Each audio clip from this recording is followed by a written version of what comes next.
ce soir, je vais essayer déjà de faire l'impossible et nous donner six raisons pour nous permettre de défendre la fiabilité de la Bible. D'accord? Donc, je vais attaquer tout de suite avec la première.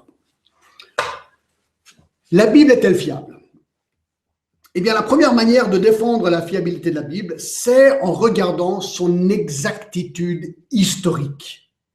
Son exactitude historique. Ben oui, parce que la question se pose, est-ce que ce livre est historiquement fiable? Il est vieux. 1500 ans, c'est très très vieux, d'accord? Donc, 2500 ans, c'est très vieux. Donc, comment prouver que c'est vraiment historiquement fiable? C'est ce qu'on veut voir. Eh bien, il y a un archéologue très célèbre qui s'appelle J.O. Kinnaman. Il a dit ceci, je cite: « Parmi les centaines de milliers d'objets découverts par les archéologues, aucun n'a jamais été découvert qui contredit ou qui refute ni même un mot, une phrase, une clause, ni même un paragraphe de la Bible, mais ces découvertes confirment la fiabilité du récit biblique. » Donc il dit que l'archéologie prouve la fiabilité de la Bible. Alors ça c'est important parce que il y a moins d'un siècle, les agnostiques, les libéraux disaient ouvertement non, non, non, non, non, la Bible est pleine d'erreurs. Alors est-ce que c'est vrai? Est-ce que la Bible est pleine d'erreurs ou est-ce qu'elle est historiquement fiable? Eh bien, comme il dit, avec chaque pelle de terre, l'exactitude historique ne fait que d'être confirmée. Alors, il y a un apologète qui s'appelle Josh McDowell, un Américain, et lui, il donne quelques exemples. Il parle d'un William Ramsay, qui est un des plus grands géographes qui n'a jamais vécu. Il est parti d'Angleterre au début du siècle pour faire une étude topographique de l'Asie mineure du 1er siècle. Alors, il était très respecté. Beaucoup de gens sont même venus le voir partir pour faire ses 30 années de carrière. Sir William Ramsay était de l'école allemande dont les convictions étaient que le Nouveau Testament datait du 2e siècle. Donc, ce n'était pas fiable parce qu'il voulait des preuves du 1er siècle. Alors, après 7 ou 8 ans en Asie mineure, Sir William Ramsay avait épuisé toutes les ressources du matériel du 1er siècle et il est devenu très frustré. Alors, un de ses collègues lui a dit, tu sais, tu devrais consulter le livre des Actes écrit par un certain Luc, parce que là, tu vas découvrir des choses du 1er siècle. Alors, il a immédiatement rejeté cette église parce que pour lui, et je cite, Luc est un livre imaginaire, un récit très colorié du christianisme primitif. Il s'est dit, mais la Bible, elle n'est pas du tout fiable. Alors, il a encore creusé pendant des années, il était frustré, il ne trouvait pas ce qu'il voulait. Et soudainement, tout a changé pour cet homme. Parce qu'il a décidé, enfin, de voir si peut-être il y avait quelque chose de juste avec Luc. Lui qui doutait l'historicité du livre a fait cette déclaration, et je le recite, « Luc est un historien de premier rang. Non seulement ses affirmations sont-elles vraies et fiables, mais cet auteur devrait être placé au rang des plus grands des historiens. » Je continue la citation. « L'historique de Luc dans son évangile et dans le livre des Actes ne peut être surpassé dans sa fiabilité. Il est possible de pousser les mots de Luc à un degré au-delà de tout autre historien et Luc subsiste les traitements critiques les plus rigoureux. » Donc, ce qu'il est en train de dire, c'est que la Bible qu'il pensait être fausse est pour lui soudainement devenu le récit le plus historiquement fiable, du moins l'évangile de Luc et le livre des Actes. Alors la question c'est, mais pourquoi? Qu'est-ce qui a changé son opinion? Je vous donne 2 exemples. Si vous avez vos Bibles, on va à Actes, chapitre 18, le verset 12. Juste 2 petits exemples assez intéressants, d'accord? Luc dit dans ce verset la chose suivante, je cite, « Pendant que Gallion était proconsul d'Achaïe. » Alors, Luc utilise un mot proconsul comme titre pour cet homme, Gallion. Alors, ce qui est intéressant, c'est dans toute la littérature historique de Gallion, qui était apparenté au grand philosophe Sénèque, il n'y avait aucune description de lui nulle part dans l'histoire, jamais comme quoi il avait été proconsul et certainement pas proconsul en Achaïe. Donc, c'était un mot inventé par Luc, disait-on. Alors, est-ce que les gens croyaient Luc avec ce mot? Bien sûr que non. Ils ont cru les critiques contemporains. Puis un jour, ils ont découvert les inscriptions de Delphes. Et j'ai eu l'occasion d'aller à Delphes. Des inscriptions séculières. Et voici ce qu'on peut lire sur ces tablettes. Je cite, comme Lucius Junius Gallion, mon ami, est le proconsul d'Achaïe. Ah, maintenant Ramsay, l'archéologue, le géographe, dit mais une minute s'il vous plaît. Comment quelqu'un qui écrivait au IIe siècle, puisqu'il pensait que lui écrivait au IIe siècle, pouvait-il être si exact et précis sur un détail si minuscule sur un homme du 1er siècle? Il était perplexe. Luc venait de prouver la véracité de son texte. Il y a un autre exemple. Acte 17, 6. Je vous lis. Paul dit, ne les ayant pas trouvés, ils traînèrent Jason et quelques frères devant les magistrats de la ville. Alors, le mot pour magistrat en grec est le mot politarque. Luc utilise le mot politarque pour décrire les autorités civiles à Thessalonique. Ah, mais ça c'est le problème, parce que pour Ramsay et pour les autres archéologues, ceci était une chose absurde. Le mot politarque n'est trouvé nulle part, ni dans le grec classique. Le mot n'existe tout simplement pas. C'est un mot inconnu, jamais trouvé dans l'histoire. Alors, qui pensez-vous les critiques ont cru? Luc? Bien sûr que non. Ils étaient convaincus que Luc ne savait pas de quoi il parlait. Eh bien, imaginez qu'un jour, ils ont finalement trouvé 19 inscriptions sur l'arc de Galère, au-dessus de la voie ecdienne, je crois que ça se dit, utilisant le mot politarque.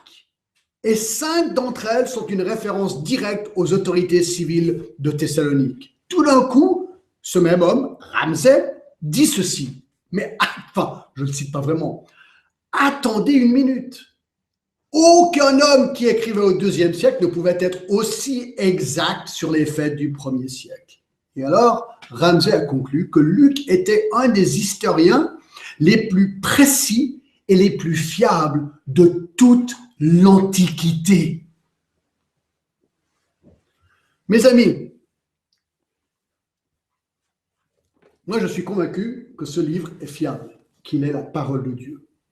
Et ce que je trouve tellement intéressant dans ces 2 petits points, on a juste analysé 2 mots dans le livre des Actes, on voit et on prouve que ce qui était considéré comme complètement fou est maintenant prouvé historiquement, archéologiquement, étant vrai.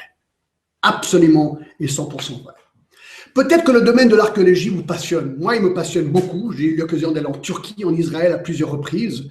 Et quand j'étais en Turquie, je me rappelle, la guide nous a dit, parce qu'on était à Colosse, on était sur un tel à Colosse, et on était là, je me disais, j'ai envie de creuser, j'ai envie de voir ce qu'il y a à Colosse, mais ça n'a jamais été, creusé. Et j'ai demandé à notre guide, mais écoutez, pourquoi est-ce que personne ne vient creuser Colosse? Elle a dit, monsieur, il y a 200 sites aujourd'hui qui attendent d'être excavés en Turquie seule, mais il n'y a pas d'argent pour le faire et ni des archéologues. Donc, si vous voulez venir à un archéologue, c'est vraiment quelque chose de passionnant. Et j'aimerais vous montrer une nouvelle Bible qui vient de sortir, éditée par la Maison de la Bible, qui s'appelle la Bible archéologique. Et moi, je vous la recommande, elle est vraiment super. À l'intérieur des pages, chaque fois qu'il y a quelque chose dans la Bible où ils l'ont prouvé et vérifié archéologiquement, eh bien, il y a l'explication. Très, très beaux ouvrages qui vient de sortir il n'y a pas longtemps. Donc, je vous le recommande, la Bible archéologique. Donc ça, c'est la première manière de défendre la fiabilité de la Bible. Ceux qui vous disent « elle n'est pas historiquement fiable », c'est faux. Elle est historiquement fiable. Passons à la deuxième manière de défendre la fiabilité de la Bible, c'est son exactitude scientifique. Son exactitude scientifique. Alors ça, c'est vraiment intéressant, d'accord? Alors, c'est vrai, on est d'accord. La Bible est essentiellement une révélation de Dieu à l'homme et donc pas un manuel scientifique, ça on est d'accord. Il y a néanmoins des déclarations étonnantes qui font vraiment réfléchir quant à la nature de ce livre. Je vous en donne juste quelques-uns. Ils sont assez classiques, on les retrouve souvent dans les livres qui essaient de montrer la fiabilité de la Bible, mais ils sont vraiment très, très intéressants. Premièrement, je vous donne le premier point, sous-point, c'est la sphéricité de la Terre. Vous vous rappelez sans doute que pendant les siècles, on croyait que la Terre était plate. Les gens pensaient que le monde était plat, comme une sorte de disque entouré d'une rivière appelée Océanus. On disait que si tu étais assez fou de naviguer à travers les piliers d'Hercule, c'est ce qu'on appelle aujourd'hui le passage de Gibraltar, que tu tomberais, puisqu'on pensait que le monde était plat, que tu tomberais et que tu serais perdu dans le néant pour toujours. Et cette idée du monde dura longtemps. Cette conception du monde plate était populaire depuis l'année 150 après Jésus-Christ jusqu'au 15e siècle. On pensait que la Terre était plate. Et que cette thèse d'un monde sphérique a vraiment été prouvée par les voyages de Christophe Colomb et Magellan. Alors, écoutez mes amis, si seulement ils avaient lu la Bible. Ben oui, si seulement ils avaient lu la Bible. Parce que si vous allez dans Ésaïe, chapitre 40, versets 21 et 22, je lis. C'est génial. Écoutez. Ne le savez-vous pas, donc écrit oui, 700 ans avant Jésus-Christ. D'accord? Ne le savez-vous pas, ne l'avez-vous pas appris, ne vous l'a-t-on pas fait connaître dès le commencement, n'avons-vous jamais réfléchi à la fondation de la terre? Écoutez bien, c'est lui qui est assis au-dessus du cercle de la terre. Voilà, Ésaïe, et j'ai regardé encore cette semaine, le mot cercle, vous savez ce qu'il veut dire? Cercle. Ésaïe dit que la terre n'est pas plate, mais qu'elle est ronde, qu'elle est un cercle remarquable. Il y a un autre verset intéressant sur la suspension de la terre dans le vide. Pendant des siècles, une des autres théories les plus avancées à propos de notre planète était non seulement le fait que la terre était plate, mais qu'elle était, tenez-vous bien, fixée sur le dos d'une tortue géante qui nageait lentement au travers d'une sorte d'océan cosmique. D'accord ? Et le fait que le monde flottait non attaché dans l'espace fut découvert par Sir Isaac Newton en 1687. Donc c'est qu'en 1687 qu'on a réalisé que le monde flottait dans l'espace. Si seulement ils avaient lu la Bible. Ben oui, car Job, alors ce qui est intéressant, c'est que Job, chronologiquement, est le premier livre écrit dans la Bible. Job, l'auteur de ce plus ancien livre qui écrivait 1500 ans avant Jésus-Christ, donc 3187 ans avant la découverte de Sir Isaac Newton, il a écrit ceci, Job 26:7, il étend le septentrion sur le vide, il suspend la terre sur le néant. Job avait déjà dit que la terre était suspendue dans le néant. C'est intéressant, vous ne trouvez pas? Vraiment intéressant. Je vous t'en donne un dernier, la circoncision. Vraiment intéressant. Là, on est en train de montrer l'exactitude scientifique, là on peut dire maintenant médicale, le même point. En 1946, le journal de l'Association médicale américaine a publié un article donnant les raisons pour lesquelles il est recommandé de circoncire les nouveau-nés mâles. Puis, Emmett Holt et Rustin McIntosh ont écrit des lettres pour expliquer pourquoi il était recommandé de circoncire l'enfant le 8e jour. Voici les raisons données, ou la raison donnée. Nos nourrissons sont particulièrement susceptibles de l'hémorragie entre le 2e et le 5e jour de la vie. Pourquoi cela? Parce que la vitamine K, cet élément qui aide la coagulation du sang, n'est pas formée par le corps humain jusqu'à entre le 5e et le 7e jour. Une autre substance qui est nécessaire à la coagulation du sang est le prothrombin. Aujourd'hui, nous savons qu'un enfant de 8 jours, écoutez bien, a plus de prothrombin ce jour-là que dans n'importe quel autre jour de sa vie. Ainsi, nous constatons que d'après les considérations évoquées sur la vitamine K et sur le prothrombin, écoutez bien, que le jour parfait pour effectuer une circoncision est le 8e jour. Médicalement, c'est prouvé. Alors, dans Genèse 17, premier livre dans la Bible que nous avons aujourd'hui, Genèse 17, je disais que Job était écrit en premier, mais nous avons Genèse en premier. Genèse 17, 9 à 12 dit ceci. Dieu a dit d'Abraham, toi tu garderas mon alliance, toi et tes descendants après toi selon leur génération, c'est ici mon alliance que vous garderez entre moi et vous et ta postérité après toi, tout mâle parmi vous sera circoncis, vous vous circoncirez et ce sera un signe d'alliance entre moi et vous à l'âge de 8 jours. Tout mâle parmi vous sera circoncis. Waouh! Les amis, la Bible le savait tout le long. Le meilleur jour pour circoncire un enfant, c'est le 8e jour. C'est ce que Dieu a prescrit, bien sûr, parce que c'est Dieu qui l'a créé. Eh bien, de nos jours, ce qui est intéressant, on n'attend plus le 8e jour pour circoncire un bébé, car on injecte en lui de la vitamine K dès sa naissance. Qu'est-ce qu'on est en train de dire ici? Mes amis, là, c'est que 3 exemples. Beaucoup de gens disent, mais non, mais la Bible est pleine d'erreurs. Pleine d'erreurs. Ah bon? Vraiment? Écoutez, voici 3 points que je viens de vous montrer qui montrent que finalement la Bible n'est pas du tout pleine d'erreurs. Elle est vraiment correcte. Écoutez, c'est normal. Si la Bible de Timothée 3,16 a été soufflée de Dieu, puisque Dieu ne ment jamais, eh bien nous croyons que ce livre, la Bible dans les documents originaux, on est d'accord, est 100% soufflée de Dieu, donc elle est 100% juste, correcte, fiable, sans aucune erreur. Et ces petits points que je suis en train de vous montrer, ce sont des points pour vous rassurer qu'il y a vraiment quelque chose de fort avec ce livre. Il est vraiment fiable. Donc, nous avons vu que nous pouvons défendre la fiabilité de la Bible, premièrement, en regardant son exactitude historique, deuxièmement, en regardant son exactitude scientifique. Il y a une 3e manière de défendre la fiabilité de la Bible. Bon, tous mes points sont tous préférés, mais celui-là, il est vraiment, vraiment, vraiment génial, d'accord?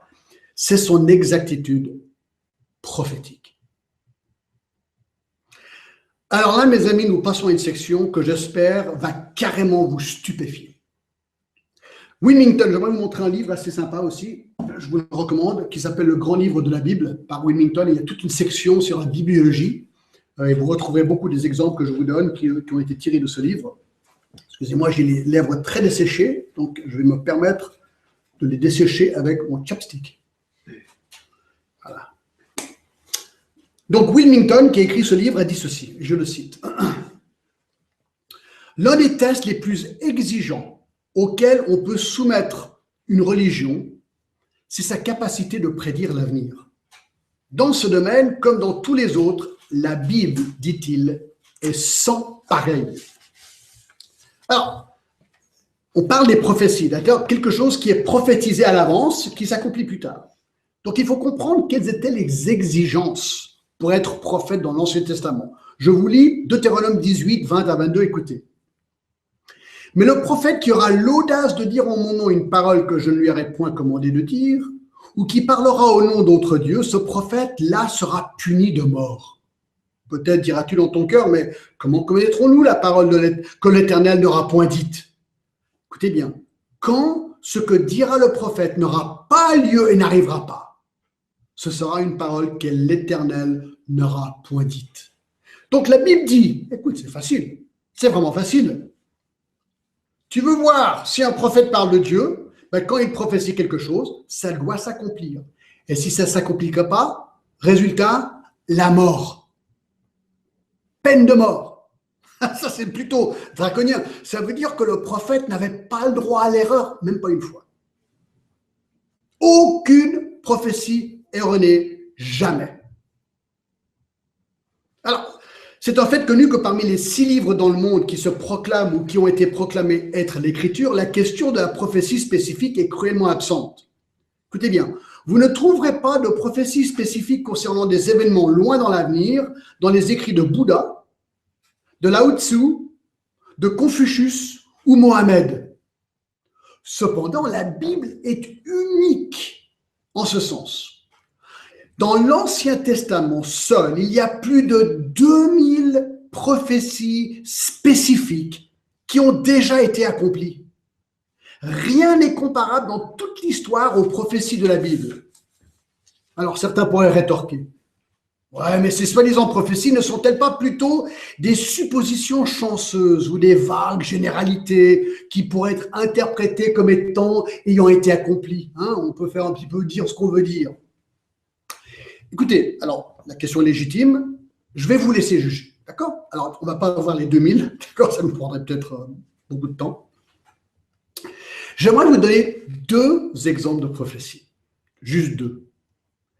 Et vous allez ensuite devoir décider si vous pensez que c'est convaincant ou pas. Moi, je pense que vous êtes convaincu parce que moi, je suis 100% convaincu. Alors, on va commencer avec la prophétie sur Tyr. C'est une des prophéties les plus incroyables que moi, je connaisse dans la Bible. Elle est trouvée dans Ézéchiel 26. Ézéchiel 26. Et j'aimerais vous lire cette prophétie. Ézéchiel 26, à partir du verset 3. Ézéchiel, qui écrit 600 ans avant Jésus-Christ, écrit ceci. À cause de cela, ainsi parle le Seigneur l'Éternel, voici, j'en veux à toi, Tyr. Je ferai monter contre toi des nations nombreuses, comme la mer fait monter ses flots. Elles détruiront les murs de Tyr, elles abattront ses tours, et j'en raclerai la poussière, je ferai d'elle un rocher nu, elle sera dans la mer, un lieu où l'on étendra les filets. Verset 8. Il tuera par l'épée tes filles sur ton territoire, il fera contre toi des retranchements, il élèvera contre toi des terrasses et dressera contre toi le bouclier. Il dirigera les coups de son bélier contre tes murs et il renversera tes tours avec ses machines. Verset 14. Je ferai de toi un rocher nu, tu seras un lieu où l'on étendra les filets, tu ne seras plus rebâti. Et le verset 21.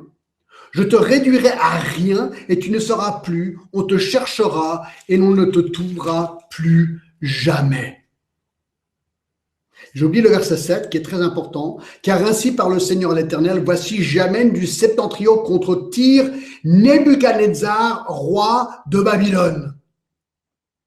Alors, cette prophétie est remarquable. Je la résume. Voici ce qu'elle dit. Nebuchadnezzar est nommé, roi de Babylone, s'emparait de la ville. La ville est en Israël, enfin au Liban aujourd'hui, sur le nord de la mer Méditerranée, à gauche en haut. D'accord? Nebuchadnezzar, roi de Babylone, s'emparerait de la ville. D'autres nations se joindraient à lui pour détruire la ville.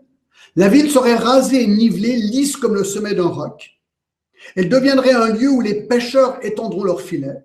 Ses pierres et son bois de charpente seront jetés dans la mer et la ville ne serait jamais reconstruite. Alors là, mes amis, c'est spécifique.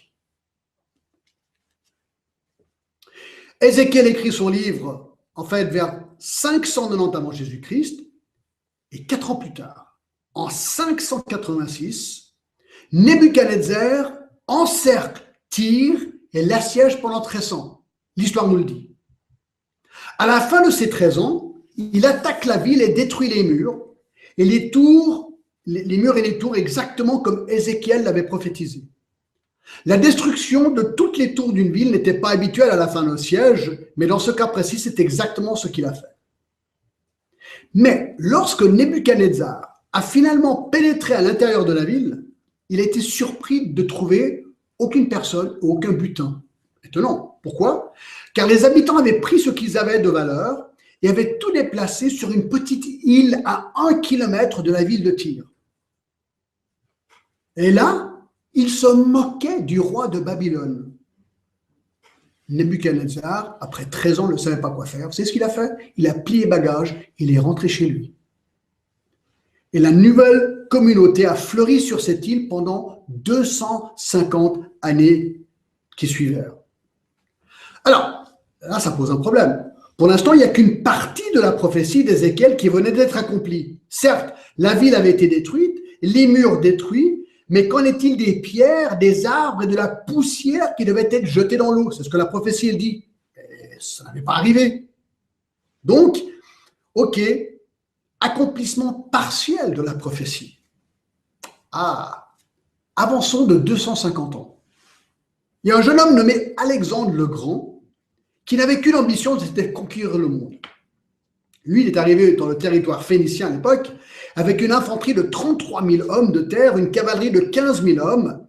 Et en arrivant, il a demandé à la ville de Tyr, qui était maintenant sur cette île, vous vous rappelez, de lui ouvrir ses portes. Les habitants ont refusé. Ils se sentaient en sécurité sur leur île. qui depuis avait été fortifiée avec des grands murs massifs. Alors Alexandre s'est dit, mais comment faire pour conquérir cette ville? Mais il n'y avait qu'une manière. Il allait devoir construire une péninsule. C'est-à-dire qu'il allait devoir mettre des objets dans la mer pour créer une sorte de route pour aller jusqu'à l'île, 1 kilomètre de long, une sorte de couloir de terre ferme depuis la côte jusqu'à l'île. Donc, il a commencé à construire ce couloir de 6 mètres de large et qui mesurait environ 1 kilomètre de long. Alors, la tâche fut extrêmement difficile. Quels matériaux allait-il utiliser? Réponse, les ruines de l'ancienne Tyr que Nebuchadnezzar avait rasée. Alors, il commence à prendre toutes ces pierres, brique par brique, des tours, des murs, tout ça qui avait été démoli 250 ans avant par Nebuchadnezzar, il les jette dans la mer. Et au fur et à mesure qu'il avançait vers l'île, eh bien, la profondeur de la mer augmentait. Donc, il fallait mettre plus en plus d'objets, si vous voulez, pour pouvoir réaliser cette piste. Et c'était très compliqué. Et en plus, les Tyriens, donc les gens à Tyr, qui voyaient s'approcher Alexandre le Grand avec ses armées par cette route qu'il construisait dans l'eau, eh bien, ils bombardaient les Grecs avec des projectiles. Alors, ils ont dû créer des monstres boucliers géants pour se protéger en construisant cette route. Mais il y avait un autre problème qui les attendait une fois arrivés au mur de la ville, qui était massif. Les murs eux-mêmes, comment allaient-ils les escalader? Mais pour ce faire, Alexandre construit des hélopoles. C'était des tours sur les roues qui mesuraient 5 mètres de haut, qui étaient donc déplaçables. L'idée était de rouler ces monstres sur les pistes qui étaient construites et une fois devant les murs, laisser tomber un grand pont-levis qui permettrait aux soldats de rentrer dans la ville par le haut de la muraille. Alors mes amis, ce qui est étonnant dans cette histoire, vraie et parfaitement historique, c'est qu'Alexandre le Grand, en construisant cette rampe, était en train d'accomplir une prophétie biblique sans même le savoir. Car la prophétie annonçait que Tyr devait être réduite à néant. Et donc, en prenant toutes les pierres de Tyr, il a réduit la ville à néant. Le problème, c'est qu'il y a encore une partie de la prophétie qui n'a pas été réalisée. Il est dit que beaucoup de nations viendraient contre Tyr. Alors, est-ce que c'est une erreur prophétique? Pas du tout. Voyez-vous, lorsqu'Alexandre le Grand construisait la rampe, il se faisait régulièrement attaquer par des navires de ces gens qui étaient sur l'île. Alexandre a très vite réalisé qu'il avait besoin de plus de navires pour protéger ses deux flancs. Alors, il a retourné aux villes et aux nations qui avaient déjà conquises et leur demanda de pourvoir des navires afin de les aider à les protéger. Des navires venant de Sidon, Biblor, Rhodes, Macédoine et d'autres lieux encore arrivèrent. Et comme Ézéchiel l'avait prophétisé, beaucoup de nations se sont dressées contre Tyr. Enfin, la rampe d'Alexandre fut terminée, les hélopoles furent poussés contre le mur de Tyr, les ponts-levis furent ouverts, les soldats grecs s'emparèrent de la ville, et dans la bataille qui suivit, 18 000 habitants de Tyr furent massacrés, 7 000 autres furent exécutés, 30 000 autres furent vendus en tant qu'esclaves. La ville fut complètement détruite et rasée. La victoire impossible fut réalisée en moins de 7 mois. La prophétie d'Ézéchiel venait d'être totalement accomplie jusqu'au plus petit détail. Mais qu'en est-il de la phrase qui dit que la ville ne serait jamais reconstruite? Philippe Mayer, un historien, a écrit ceci. Alexandre le Grand a réduit Tyr en un tas de ruines en 332 avant Jésus-Christ. Certes, un petit bourg y existe, mais jamais à une place qu'elle avait été à l'époque dans le monde. Il y a une différence entre village et un bourg et une ville mondialement connue. Mayer continue et dit que cette ville, autrefois une grande ville, est maintenant aussi nue que le dessus d'une pierre. Aujourd'hui, Tyr est l'endroit, littéralement aujourd'hui, est l'endroit où les pêcheurs sèchent leurs filets. Jérusalem a été reconstruite 17 fois, mais Tyr n'a jamais été reconstruite. Pourquoi? Parce qu'il y a 2500 ans de cela, un juif en Babylonie, Ézéchiel, a prophétisé, elle ne sera jamais reconstruite. Alors vous savez, j'étais curieux. je suis allé voir sur Google Maps la ville de Tyr, parce qu'aujourd'hui, on peut tout voir avec Google Maps. Étonnamment, aujourd'hui, et je crois qu'il y a une image qui apparaît sur l'écran, l'ancien site de Tyr est un lieu idéal pour une ville. L'endroit est magnifique, bien situé, avec en plus une source d'eau fraîche disponible pour alimenter une telle ville, mais la ville n'a jamais été reconstruite et ne le sera jamais. Moi, je trouve ça génial. Ça, c'est plusieurs prophéties, mais voilà le genre de prophétie spécifique que nous trouvons dans la Bible. Donc, cet exemple de Tyr, il est absolument majestueux. J'aimerais vous montrer un deuxième type de prophétie, peut-être encore plus époustouflant. D'accord? Donc, si vous n'êtes pas encore époustouflé, j'espère que c'est le moment. D'accord? Mais là, c'est vraiment top du top. C'est les prophéties sur Jésus. Là, on a vu une prophétie sur Tyr, et il y a beaucoup de prophéties dans l'Ancien Testament sur toutes sortes de pays. Là, on va regarder les prophéties sur le Messie à venir ou Jésus. D'accord? Jésus a dit dans Matthieu 5, 17 qu'il est venu non pour abolir la loi et les prophètes, mais pour accomplir la loi et les prophètes.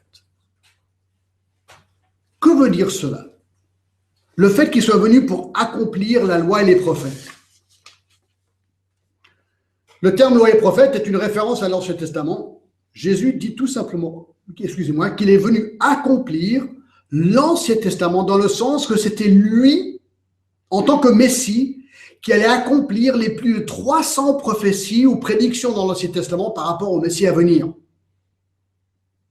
Alors, je vous donne un exemple. Dans Jean 5, 39 et 46, écoutez ce que Jésus dit. Il dit ceci, je cite, « Vous sondez les Écritures parce que vous pensez avoir en elles la vie éternelle. Ce sont elles qui rendent témoignage de moi. Si vous croyez en Moïse, vous me croiriez aussi parce qu'il est écrit à mon sujet. » Écoutez dans Luc 24, 44. C'est là ce que je vous dis, ce que je vous disais, lorsque j'étais encore avec vous, qu'il fallait que s'accomplisse tout ce qui est écrit de moi dans la loi de Moïse, dans les prophètes et dans les psaumes. Écoutez mes amis, nous sommes là devant certaines des revendications les plus extraordinaires qui soient. Pourquoi? Car Jésus prétend purement et simplement, dans Jean 5, dans Luc 24 et dans d'autres textes encore, qu'il est lui-même l'accomplissement de toutes les prophéties dans l'Ancien Testament sur le Messie à venir. En fait, il dit, c'est moi le Messie et c'est moi qui accomplis toutes ces prophéties. Écoutez, là, nous avons une des preuves les plus extraordinaires de la fiabilité de la Bible et de son inspiration, parce qu'il n'y a rien de plus simple à vérifier. Si Jésus dit « Je suis l'accomplissement de toutes les prophéties à l'égard du Messie dans l'Ancien Testament », c'est simple à prouver. Il l'est ou il ne l'est pas. Tout ce qu'il faut faire, c'est de prendre toutes les prophéties à son égard dans l'Ancien Testament et vous les comparez à Jésus et vous regardez. Vrai ou pas vrai? C'est ce que j'aime avec la Bible. Je fais une petite parenthèse. Moi, ce que j'aime avec la Bible, c'est que c'est logique, c'est clair, c'est net. C'est A plus B égale C. Là, les prophéties, c'est ça. C'est les prophéties, regardons, Jésus, ça colle ou ça colle pas? Il n'y a rien de plus simple. Alors, ce qu'il faut faire, il faut dresser une liste des prophéties de l'Ancien Testament qui décrivent le Messie, qui devait venir, ensuite le comparer avec la vie de Jésus, voir si la liste correspond. S'il y a une erreur, on peut balayer Jésus de côté comme étant un imposteur. Alors, notez que la plupart des prophéties à l'égard du Messie à venir datent de 400 à 800 ans avant la venue de Jésus-Christ. C'est pas rien, c'est pas un ou deux jours. C'est 400 à 800 ans. Alors, l'Ancien Testament contient plus de 300 prophéties sur la venue du Messie. Alors, de nouveau, on ne peut pas toutes les regarder ce soir, ce ne sera pas possible. Mais j'en ai choisi 10%. Pas 300, mais 30. D'accord? Je ne vais pas vous donner toutes les références parce qu'il n'y aura pas le temps, je vais juste aller vite. D'accord? Mais c'est juste un exercice pour vous donner l'appétit d'aller peut-être vérifier ces choses vous-même. Ce que je vais faire, je vais vous lister 30 prophéties très rapidement sur le Messie. de l'Ancien Testament, voici comment devait être le Messie. Et à vous de voir si ça correspond avec Jésus ou pas. Allez, c'est parti. Ésaïe 7,14 dit qu'il serait né d'une vierge. De Samuel 7, qu'on lui donnerait le trône de David. Ésaïe 53, qu'il serait rejeté par les siens. Ésaïe 4, qu'il serait précédé par un messager. Michée 5, qu'il serait né à Bethléem. Ésaïe 60, qu'il serait visité par des mages et présenté de cadeaux.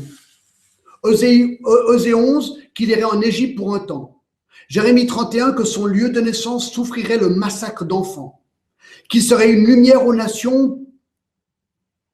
Ésaïe 42, qu'il guérirait beaucoup de malades, Ésaïe 53, qu'il parlerait en parabole, Ésaïe 6, qu'il ferait une entrée triomphale à Jérusalem sur un âne, le petit d'une ânesse, Zacharie 9, qu'il serait adoré par les petits-enfants, Psaume 8, qu'il serait rejeté, 118, que ses miracles ne seraient pas crus, Ésaïe 53, qu'il serait trahi par un ami pour 30 pièces d'argent, Zacharie 11, que l'argent avec lequel il serait trahi serait utilisé pour acheter un champ appelé le potier, Zacharie 11, qui serait un homme de douleur et de souffrance, Ésaïe 53, qui serait abandonné par ses disciples, Zacharie 13, qui serait frappé et qu'on lui cracherait dessus, Ésaïe 50, qui serait crucifié entre deux malfaiteurs, Ésaïe 53, qu'on lui donnerait du vinaigre à boire, Psaume 69, qu'il serait crucifié avec les mains et les pieds percés, Psaume 22, qu'on partagerait ses vêtements par le tir au sort, Psaume 22, qu'il serait encerclé et ridiculisé par ses ennemis, Psaume 22, qu'il aurait soif, Psaume 22,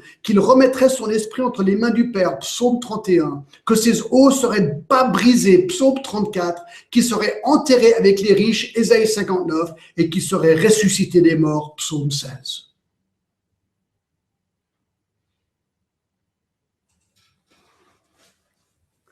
Voici 30 prophéties.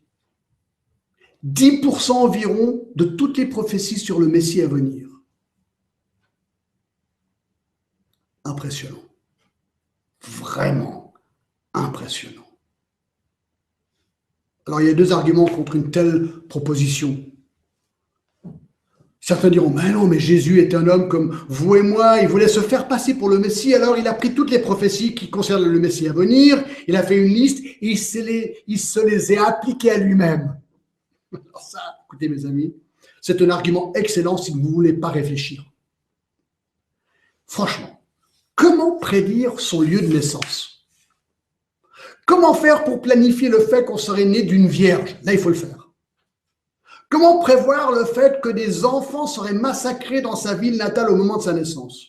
Comment prévoir sa manière de mourir par crucifixion? Comment prévoir la réaction des gens face à sa propre mort? Comment prévoir sa propre résurrection physique? Écoutez, c'est ridicule.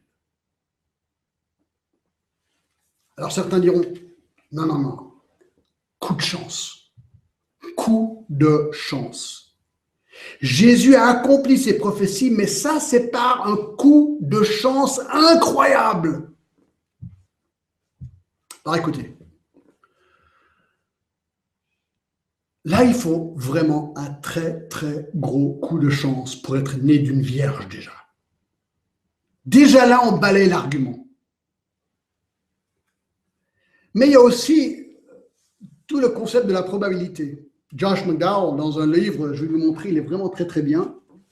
Alors, je crois qu'il n'existe plus en français. Il s'appelle Evidence that Demands a Verdict, un apologète remarquable, Josh McDowell. Et donc, c'est dans ce livre qu'on trouve beaucoup de ces choses ce que je vais vous dire maintenant. Mais dans son livre, il explique que la probabilité mathématique que toutes ces prophéties s'accomplissent en un homme sont impossibles. Enfin, c'est incroyable. Qu'un homme accomplisse une ou deux des prophéties, d'accord. Mais 300, ça fait vraiment beaucoup.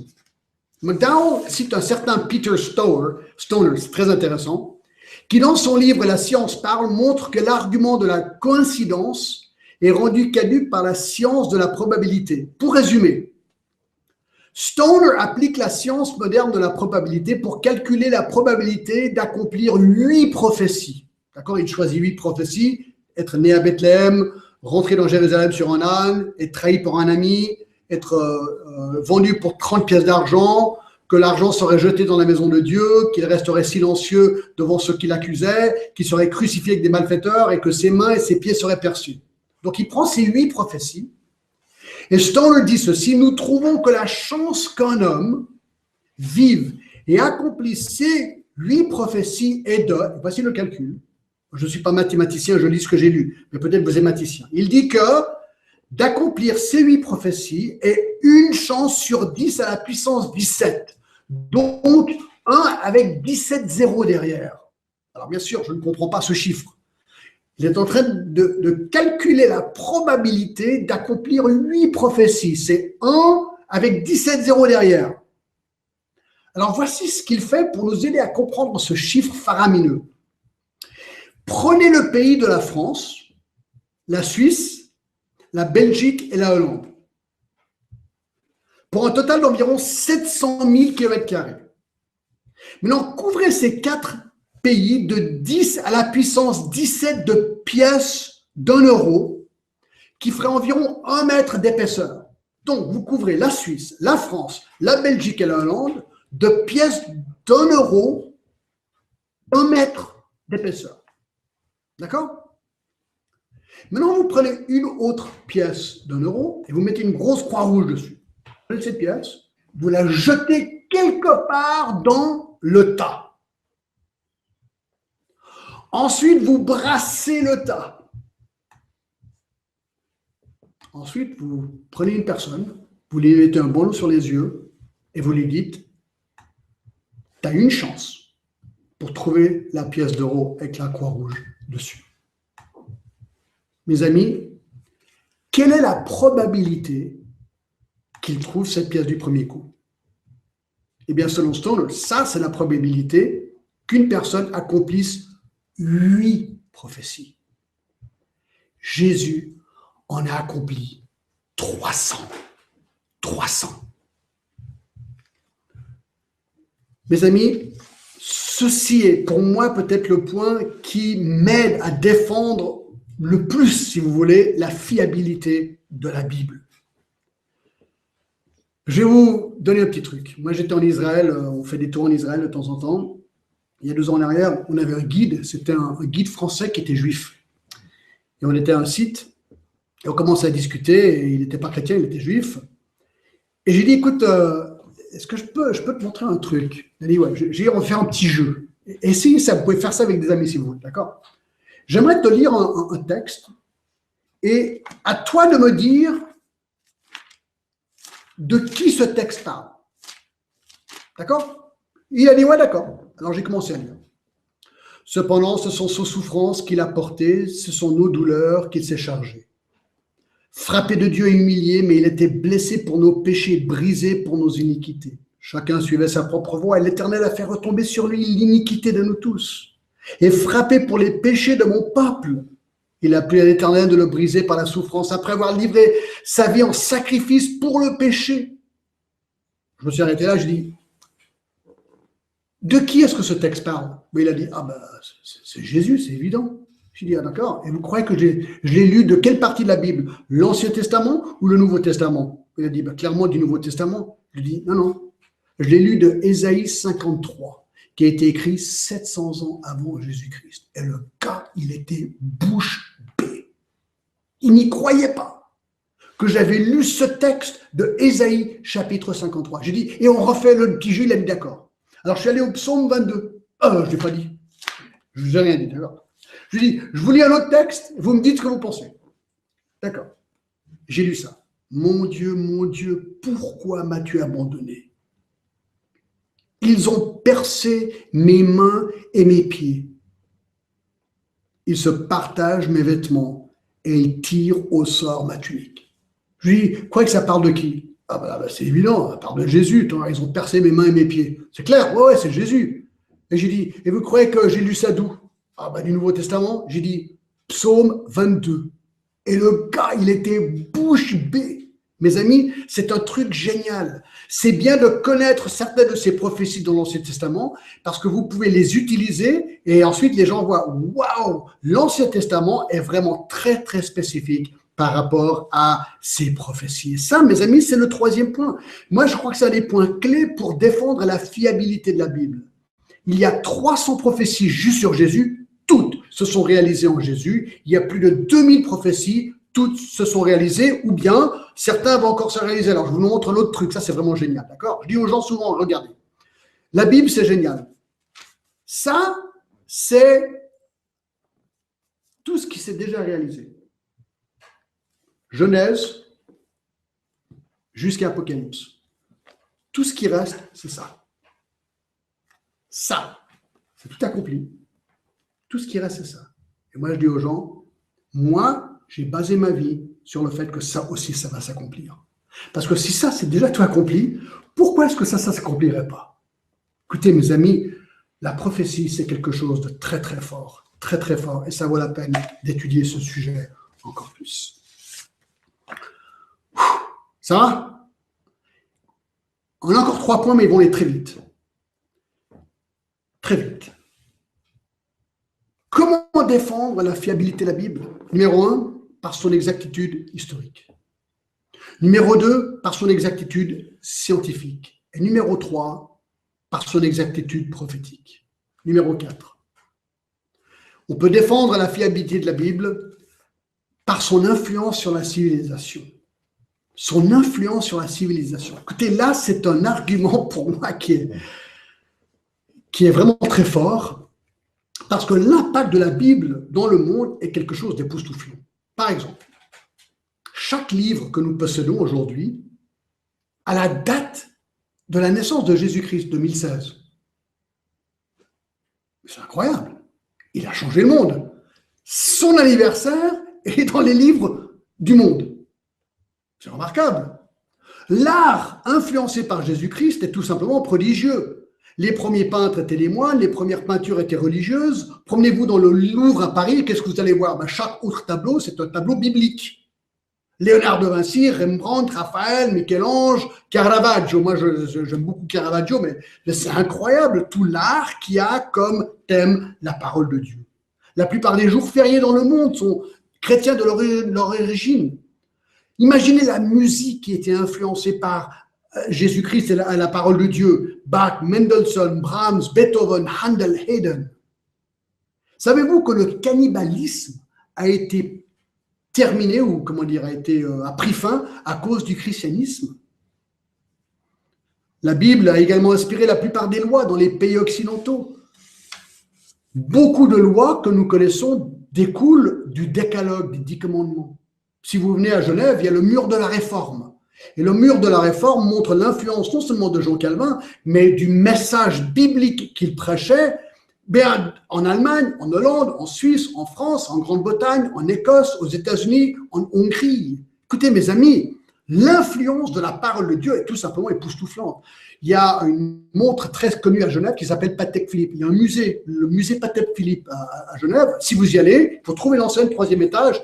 Il y a une petite enseigne, quelque part, qui n'est pas toujours très visible, qui dit que l'industrie horlogère de Genève est venue à cause des Huguenots persécutés de la France. En fait, les montres suisses sont grâce aux Huguenots, les chrétiens évangéliques français qui ont été persécutés et qui sont venus et ils ont amené leur industrie à Genève. Et pourquoi est-ce qu'ils ont fait des si belles montres? Parce qu'en Corinthiens 10, 31 disent qu'ils voulaient tout faire à la gloire de Dieu. Ils voulaient faire les meilleures montres possibles au monde.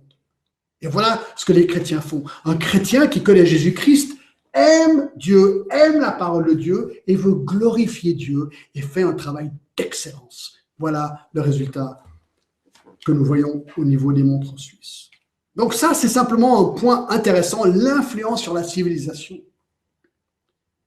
Mais il y a une 5e manière encore de défendre la fiabilité de la Bible, c'est l'importance dans la vie de Jésus. Alors là, je vais résumer ce point, l'importance de la parole de Dieu dans la vie de Jésus, parce que je viens de l'apprendre. En fait, je viens de lire un livre très, très intéressant, je vais vous le montrer. Il est en anglais, qui s'appelle In Defense of the Bible. In Defense of the Bible, par Cohen and Wilder. Très, très bon livre. Et là, dans le dernier chapitre, l'auteur a proposé une autre manière de défendre la Bible à laquelle je n'avais jamais pensé. Alors, je ne vais pas vous donner les versets, je vous donne les 5 points, c'est très simple, d'accord? Voici comment il argumente la véracité de la Bible. Jésus enseignait comme quoi il était Dieu incarné. Jésus enseignait comme quoi il était Dieu incarné, donc Dieu fait homme. Donc, il y a beaucoup de versets qui parlent de ça, Jean 1, 1 et 14. 1 et 1, 14, ça va très très bien, d'accord? Je ne vais pas vous donner les versets, mais il y a beaucoup de versets qui montrent que Jésus se disait être Dieu incarné. 2. Dieu a authentifié l'enseignement de Jésus en le ressuscitant des morts. Donc, de nouveau, on peut authentifier la résurrection très simplement, je ne vais pas le faire maintenant, mais Dieu authentifie l'enseignement de Jésus en le ressuscitant des morts. Donc, Jésus prétend être Dieu incarné, Jésus ressuscité des morts. Tu dis, waouh, s'il est ressuscité des morts, peut-être il est vraiment Dieu incarné. 3. De ce fait, Jésus est Dieu incarné. De ce fait, Jésus est Dieu incarné. 4. Écoutez bien. Jésus, donc Dieu incarné, a enseigné que l'Ancien Testament est divinement inspiré et a promis l'inspiration du Nouveau Testament au travers de ses apôtres. Jésus a enseigné que l'Ancien Testament est inspiré et promet l'inspiration du Nouveau Testament au travers de ses apôtres. Donc, c'est intéressant. 5. Donc, la Bible est divinement inspirée. Donc, la Bible est divinement inspirée. Mais oui, c'est logique ce qu'il vient de dire. Jésus enseigne comme quoi il est Dieu incarné. C'est prouvé par la résurrection. Donc, Jésus est bien Dieu incarné. Et Dieu incarné dit que la Bible est inspirée. Donc, la Bible est inspirée. C'est une logique très simple, mais très importante. On peut la développer plus tard ou peut-être par le biais de ce livre si ça vous intéresse. Et donc, ceci mène au 6e point, comment défendre la fiabilité de la Bible. Écoutez, là, c'est vraiment, je dirais, un point personnel. C'est par son pouvoir de transformer les vies. Son pouvoir de transformer les vies. Écoutez, mes amis, ce livre est incroyable. Il est incroyable parce que combien d'hommes et de femmes et d'enfants ont été transformés par son message? Combien? C'est exactement ce qui s'est passé avec moi. C'était en 1976. Je suis né à Paris de parents américains, j'ai grandi ici à Genève. Et en 1976, en fait, vous n'allez jamais y croire, mais j'étais hippie. Je crois qu'il y a même une photo, si je ne me trompe pas, d'accord? Alors ça, c'était moi. C'est vrai que c'est peut-être un petit peu difficile à me reconnaître, mais ça, c'était vraiment moi, d'accord? J'étais un hippie. Je fumais du hashish, je vivais une vie de débauche. J'étais à l'université aux États-Unis. J'avais grandi ici, mais la première année était un peu compliquée parce que ben voilà, je m'amusais plus que j'étudiais et j'étais mal dans ma peau. Alors, j'ai quitté l'université pendant un an. Je suis revenu à Genève et en juin 1976, j'ai décidé de prendre un voyage. Donc, j'ai pris un sac à dos. J'ai pris toutes mes économies, je suis parti. Et j'ai quitté Genève et je suis allé en Allemagne, Autriche, Hongrie, Roumanie, Yougoslavie, jusqu'en Grèce. En fait. Je voulais aller en Grèce bronzer. C'est ce que j'ai fait. Donc, j'ai choisi Sicile et j'ai bronzé. Et vous voyez, c'est dur d'imaginer, mais c'est vraiment possible. J'ai vraiment bronzé. J'avais les cheveux blancs, longs, c'était vraiment cool, quoi. Mais j'étais vide. Alors, je faisais la fête, mais j'étais vide. Je suis allé en Israël. J'ai travaillé dans un kibbutz pendant quelques temps. Ensuite, je suis allé à Jérusalem et j'ai acheté un petit guide et on m'a dit il faut aller au jardin du tombeau voir où Jésus a été crucifié, il a été enterré. Je lui ai dit ah, c'est intéressant ça. Alors je suis allé, je suis rentré à l'intérieur du tombeau de Jésus et là j'ai été bouleversé. Mais je n'ai pas compris pourquoi. Je suis resté en Israël, je suis parti. Un gars m'a dit écoute John, si tu veux comprendre, si tu veux vraiment comprendre le but de la vie, il faut aller en Asie. Alors je suis parti en Israël, d'Israël, je suis retourné en Grèce, je suis monté en Turquie. J'ai trouvé un bus qui, pour $40, m'a pris et on a fait la Turquie, l'Iran, l'Afghanistan, le Pakistan, jusqu'en Inde, en bus. 6 semaines. C'était long. 6 semaines. Beaucoup de drogue. On s'est fait arrêter en Afghanistan, relâché. C'était un jour qui m'a fait très peur. On est arrivé en Inde. J'ai quitté le bus. Ça faisait 5 mois que j'avais quitté Genève. J'étais un petit peu perplexe. Et là, j'ai vu dans la rue un gars qui distribuait les petits papiers aux gens. C'était un missionnaire. Vachement sympa, le gars hollandais. Commence à discuter. Il me dit, tu vas aller boire un coca? On est allé boire un coca. Je ne savais pas que c'était un missionnaire, je savais parce que c'était un missionnaire. C'est un gars sympa. Et tout d'un coup, il fait un truc incroyable. Il me dit, John, est-ce que je peux te montrer un verset dans la Bible? Alors moi, je n'aimais pas les chrétiens. Moi, les chrétiens, je dis souvent aux gens, les chrétiens, ils étaient pour moi comme je suis aujourd'hui. Cheveux courts, Bible, Église, voilà, tout ce que je n'aimais pas à l'époque, c'est ce que je suis aujourd'hui, ça c'est assez fou. Mais je dis, aïe, il va me sortir la Bible. Il m'a sorti, il m'a dit, John, écoute, c'est le best-seller du monde entier, tu devrais quand même connaître un verset. J'ai dit, ok. Alors il m'a ouvert la Bible à Jean 3,16. Jean 3,16, hein? Il a ouvert la Bible, Jean 3,16, il m'a dit, écoute, car Dieu a tant aimé le monde qu'il a donné son Fils unique afin que quiconque croit en lui ne périsse point, mais qu'il ait la vie éternelle. J'ai dit, ok. Il m'a dit, John, regarde ce que dit le verset. Car Dieu a tant aimé John, le monde, qu'il a donné son Fils unique. Il a dit, tu crois que c'est qui ça? Et là, j'ai repensé à Israël, au tombeau de Jésus. C'est Jésus, bien sûr. Afin que quiconque croit en lui ne périsse point, mais qu'il ait la vie éternelle. Alors écoute, il me lisait un verset dans la Bible. Je ne savais pas ce que c'était la Bible. Alors, ou ce verset, il est vrai ou il est faux. Il n'y a pas 36 solutions. Ou ce qu'il dit est vrai ou il est faux. Car Dieu a tant aimé John qu'il a donné son Fils unique, afin que si John croit en lui, il ne périsse point, mais qu'il ait la vie éternelle. Il m'a dit, écoute John, la Bible, la parole de Dieu dit que Jésus est mort et ressuscité pour toi. Si tu crois en lui, si tu le reçois comme Fils de Dieu, si tu le reçois comme Sauveur et Seigneur, il va bouleverser ta vie, il va te pardonner tes péchés et te donner la vie éternelle. Est-ce que tu es prêt à le faire? Et je regardais, je me dis, c'est incroyable ce qu'il me dit. Alors je me suis dit, si c'est faux, rien n'arrivera. Si c'est vrai, ça va complètement changer ma vie. C'était le test pour voir, quelque part, si la Bible était la parole de Dieu. Alors j'ai dit non. Je suis sorti, le gars il m'a suivi. Il m'a tourné dans la rue, il m'a dit, John, c'est ta dernière chance. Repends-toi maintenant et crois. Et j'ai dit ok. Alors j'ai baissé ma tête. Là dans la rue, il y avait des vélos, des vaches un peu partout. Et j'ai dit, Jésus-Christ, si c'est vrai, rentre dans mon cœur maintenant. Donne-moi la vie éternelle maintenant. Pardonne mon péché maintenant. Et vous savez ce qui s'est passé? Sur le coup, rien. Sauf que émotionnellement, c'est comme si un poids était enlevé de moi. Et vous savez le résultat? Ça fait 30 ans que je suis pasteur. Quelque chose de radical a transformé ma vie. Je suis en train de lire actuellement un livre sur l'histoire de l'Église. Et c'est la même histoire, du début, depuis Jésus, les apôtres, la première Église, et depuis, hommes, femmes et enfants, des centaines, des milliers de gens qui se convertissent un jour, qui réalisent que la parole de Dieu est vraie, que Jésus est vraiment mort et ressuscité pour eux, que ce que dit la Bible est vrai, et leur vie a été transformée. C'est ce qui m'est arrivé. Mes amis, c'est une des preuves les plus extraordinaires de la fiabilité de la Bible, le pouvoir de la parole de Dieu de transformer les vies. Et donc, je te demande, est-ce que toi, tu connais Jésus-Christ?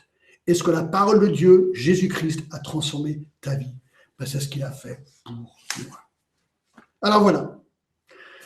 Voilà, comment défendre la fiabilité de la Bible? Alors, on a vu que 6 points ce soir: l'exactitude historique, son exactitude scientifique, son exactitude prophétique, son influence sur la civilisation, son importance dans la vie de Jésus et son pouvoir de transformer les vies.